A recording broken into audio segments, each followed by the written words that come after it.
যুবক অনেকেই তো তোমরা লাইকি ভিডিও বানাও, অনেকেই তোমরা টিকটক ভিডিও বানাও। যুবক তোমাকেই বলছি ওই কথাটাই লাইকি বানিয়ে দাও, ওই কথাটাই টিকটক বানিয়ে দাও, অসুবিধা নেই, জাস্ট আমার কথাগুলো দিয়ে দাও। প্রেমের দলিল আছো? এখানে প্রেমের বাজার, এখানে কোনো সিনিয়র জুনিয়র নাই। যদি সিনিয়র জুনিয়র থাকতো আজ মাহফিল, তাহলে ওই মুরব্বী বাবার আগে আমি চেয়ার বইতাম নইলে। প্রেমের বাজার দিকে মুরব্বী আমার মাফ করে দে, তাহিরি বইলে বইছে, নাইলে হিসাব আমার মারিত বই ওয়াজ করার লাগলে যত মুরব্বী বইয়া থাকে। কথা কোন ঠিক না বেঠিক? এটা প্রেমের বাজার দিক কই আমার সবাই মায়া কইরা চেয়ার দিছে বইবার লাগিয়া। যদি এটা অন্য বাজার হইতো তাইলে বইতে পারতো না। কথা কোন ঠিক না বেঠিক?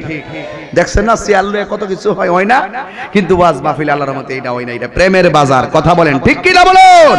সিদ্দিকে আকবর নবীর পাশে শোয়ার, রওজা হওয়ার সৌভাগ্য অর্জন করেছেন টাকার জোরে নাকি মহব্বতের জোরে? বংশের গুণে নাকি মহব্বতের গুণে? এই জন্য মহব্বত যদি থাকে, আপনি দেউ তৈল বৈশা বৈশা ভাঙ্গা গড়ে থাকবেন, শুধু নবীর সাথে প্রেমের কানেকশন লাগাই দেখেন, দেখবেন ভাঙ্গা গড়েই নবীর সঙ্গে দিদার হয়ে যেতে পারে। কথা বলেন ঠিক না ঠিক?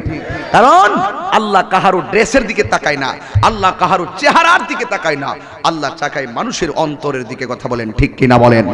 যুবক অনেকেই তো তোমরা লাইকি ভিডিও বানাও, অনেকেই তোমরা টিকটক ভিডিও বানাও। যুবক তোমাকেই বলছি ওই কথাটাই লাইকি বানিয়ে দাও, ওই কথাটাই টিকটক বানিয়ে দাও, অসুবিধা নেই, জাস্ট আমার কথাগুলো দিয়ে দাও। অ্যাপোলো হসপিটালে গিয়ে দাঁড়িয়ে থাকবেন, দেখবেন হঠাৎ করে দাঁড়িয়ে থাকবেন, দেখবেন হুট করে একটা গাড়ি বের হয়েছে, পাশে কিছু মানুষ কান্না করতেছে, বাড়িতে নিয়ে যাচ্ছে তাকে। আবার একই দরজায় অ্যাপোলোর গেটে দেখবেন কিছু লোক মিষ্টি নিয়ে হাসতে হাসতে ভিতরে ঢুকতেছে, ঢুকে দেখতেছেন ভিতরে ছোট বাচ্চা দুনিয়াতে এসেছেন, আর দোলনার মধ্যে এসে আনন্দে করে হাসতেছে। আর যাকে অ্যাম্বুলেন্স দিয়ে বের করে নিয়ে চোখের পানি ফেলে ফেলে চলে গেল, সে মসজিদের পালকিতে উঠে চিরবিদায় হয়ে গেল। এটার নামই হলো দুনিয়া, এটার নামই হলো দুনিয়া, এটার নামই হলো দুনিয়া। ঠিক কিনা বলো? জোরে বলো ঠিক কিনা বলো? কেউ হাসবে, কেউ কাঁদবে, কেউ হসপিটাল থেকে লাশ হয়ে যাবে, কেউ হসপিটালে আবার দুনিয়াতে আসবে, আনন্দ উল্লাসে হাসবে, মিষ্টি বিতরণ হবে। এটাই পৃথিবী, এটাই পৃথিবী। আজকে তাহিরি কণ্ঠ আছে, 2 দিন পরে তাহিরি যখন কণ্ঠ থাকবে না, কেউ আমাকে দাওয়াত করবে না। এটাই পৃথিবী, এটাই পৃথিবী। আজকে আপনার টাকা আছে, আপনার পিছনে 10 জন 20 জন ঘুরতেছে, কিন্তু একদিন টাকা যখন থাকবে না, বাপ ডাকলেও আসবে না। কথা বলুন। কারণ ফুলের সৌরভ, মানুষের গৌরব চিরদিন থাকে না। থাকে কি বাবু? চিরদিন থাকে না। একটা জিনিস থাকে, দেখবেন টাকা যত কমে বন্ধুর সংখ্যা কমে, এলেম যত বাড়ে বন্ধুর সংখ্যা বাড়ে। সে বুড়া হয়ে গেল, তার জানা যায় লক্ষ লক্ষ মানুষ হাজির হয়ে যায়। কথা কোন ঠিক না বেঠিক?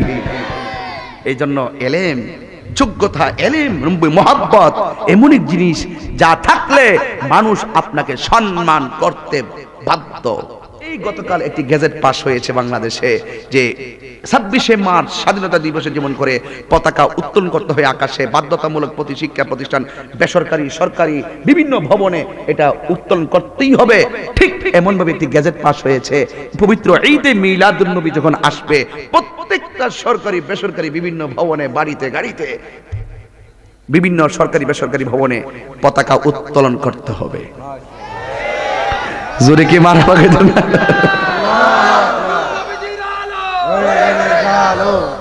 কিরে তুই নারী রিসালাত করছিস না? নারী রিসালাত কিন্তু তুমি দুইবার কইছো না, সরি পেলাও। হ্যাঁ ঠিক আছে, হ্যাঁ ঠিক আছে না? রিসালাত না থাকলে তো শেষ হই, নবীর মহব্বত না থাকলে তো ইবাদত সব গাঙ্গ। কথা কোন ঠিক কি না বলেন? এটা জোশের চেলা কইলেছে আর কি। এমনি নবীর পাগল। আমার খুব কড়া ভক্ত। রাস্তাঘাটে দেখা হইলে 100 লোক থাকলো আমাদের কথোপকথন হয়, কারণ আমি যুবকদেরকে খুব লাইক করি। এটা কি আমার অপরাধ? যুবকরা দেখবেন অনেক সময় অনেক ভাবে তারা আসে, কিন্তু আমি মনে করি যে এই সময় ছেলেগুলা তাসের আড্ডায় কিংবা ঘুমের আড্ডায় থাকার কথা, আজকে সেই ছেলেগুলো মাহফিলে। আমি নগণ্য হতে পারি, আমি মানুষ হিসাবে নগণ্য, কিন্তু আমি যার কথা বলেছি তিনি তো অনন্য। কথা বলেন ঠিক কিনা বলেন? এই জন্য পৃথিবীর প্রত্যেকটা মানুষ দামি হয় নবীর মহব্বতের কারণে, ঠিক কিনা? এবার একটা স্লোগান দিবেন জুড়ে। কি আপনার কি খবরটা শুনে খুশি লাগে নাই? এখন যদি মিলাদুন নবী সাল্লাল্লাহু আলাইহি ওয়াসাল্লামে কেউ বাধা দেয় বা কোনো কিছু বলে আমরা রাষ্ট্রদ্রোহী মামলা করতে পারবো। এই যে লাইন হচ্ছে যে কি খুশি নি সকল ঈদে বলবো নি ভাই, কোনো প্রবলেম নাই তো? সকল ঈদের সেরা ঈদ হলো পবিত্র ঈদ মিলাদুন নবী। সকল ঈদের সেরা ঈদ হলো পবিত্র ঈদ মিলাদুন নবী। সেই কারণে আজ তোমার পাক নাম হৃদয় মাঝে একে রেখেছি। সকল ঈদের শিখেন না বাবা, শিখেন না বাবা।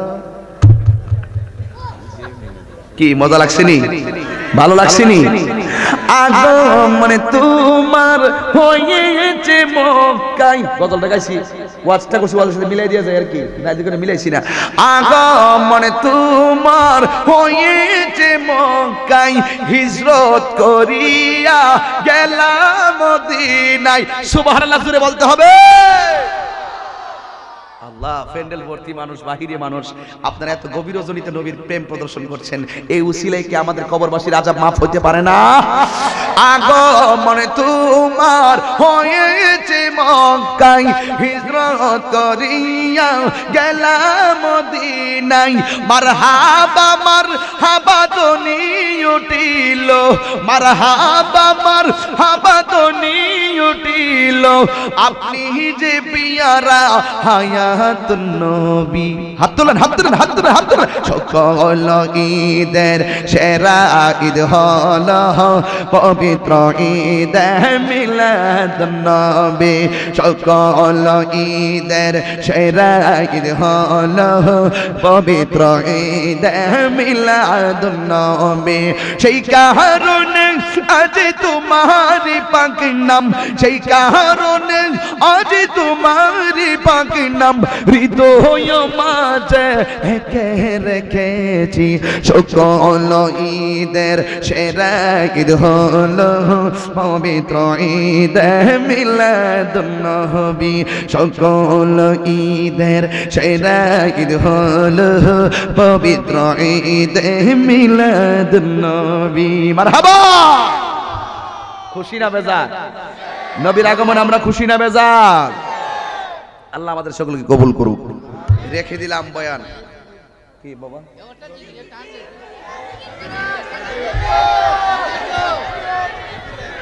আমার কইতাছে একটা জিকিরে টান দাও কা। নবীর একটা গজল গাইতাম নি, একটা গজল গাই। হ্যাঁ, নবীর প্রিয় সাহাবী হযরত আবু বকর সিদ্দিকী, নবীর প্রিয় হযরত আবু বকর সিদ্দিকী, ভালোবেসে শৈল পাশে, ভালোবেসে শৈল পাশে, যাইয়া দেখো মদিনা মদিনা মদিনা, আশিক মুমিনের ঠিকানা। দিদার চেয়ে কাঁদো তোমরা, দিদার চেয়ে আহো না নবীর দেওয়ানা, মদিনা মদিনা, আশিক মুমিনের ঠিকানা। জালালউদ্দিন সুয়ুতি ৭৫ বার দেখল নবীজি, জালালউদ্দিন সুয়ুতি, জালালউদ্দিন সুয়ুতি ৭৫ বার দেখল নবীজি। এতবার দেখিয়া নবী, এতবার দেখিয়া নবীর জ্বালা তাহার মিটে না, মদিনা মদিনা, আশিক মুমিনের ঠিকানা। বলো না মদিনা মদিনা, আশিক মুমিনের ঠিকানা। দিদার চেয়ে কাঁদো তোমরা, দিদার চেয়ে আহনা নবীর দেওয়ানা মদিনা মদিনা আশিক মুমিনের ঠিকানা একটা জবান বন্ধ রাখবেন না চিৎকার মেরে বলেন আল্লাহু আকবার